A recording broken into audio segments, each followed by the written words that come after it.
If you experience guilt, you might think that it's just part of life. But what if that's not true? What if guilt isn't something that you have to experience at all?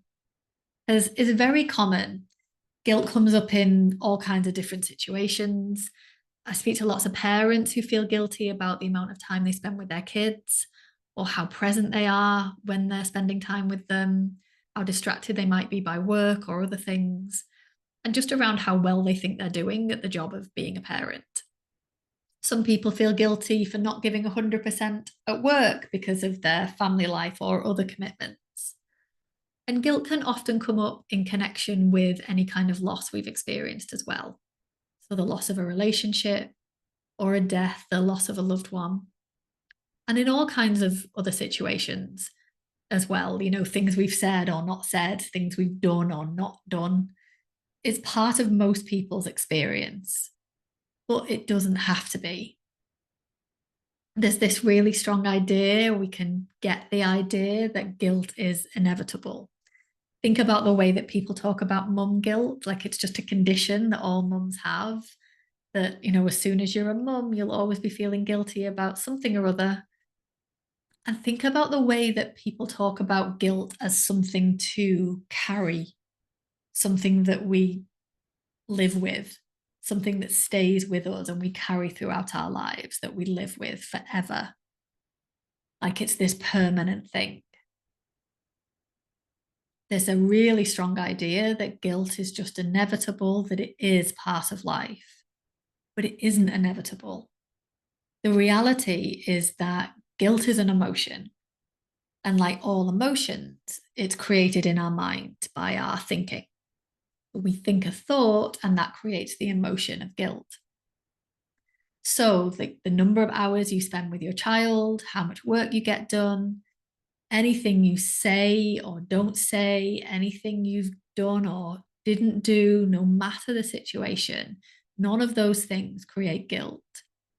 What creates the guilt is the things that you're thinking about those things, the things that you're telling yourself about them.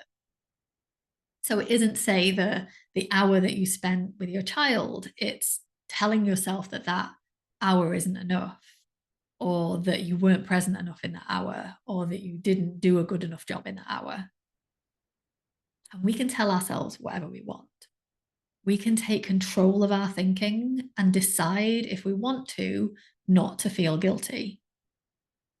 Because for me, guilt is unnecessary suffering. Think about that experience of parenting and feeling guilty, whether you're at work or at home, and not enjoying either. And then not making time for anything else, not making time for yourself because you're already feeling guilty juggling work and family. There isn't really room for anything else. And think about the experience of loss when there's already grief and there's already sadness. And then we add on guilt on top to complicate it and to make it even harder. So, anywhere you're experiencing guilt, from a place of knowing that it isn't inevitable, that it is in fact optional, find the thinking that's creating the guilt. What are you telling yourself that's creating the guilt? And then question that.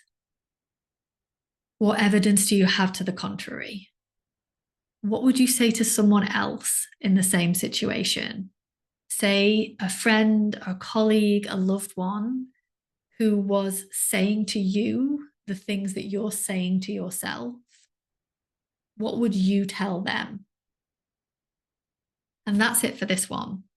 But if this brings things up for you, or if you just want help applying it to your particular situation, get in touch with me and I'd be really happy to help you with it.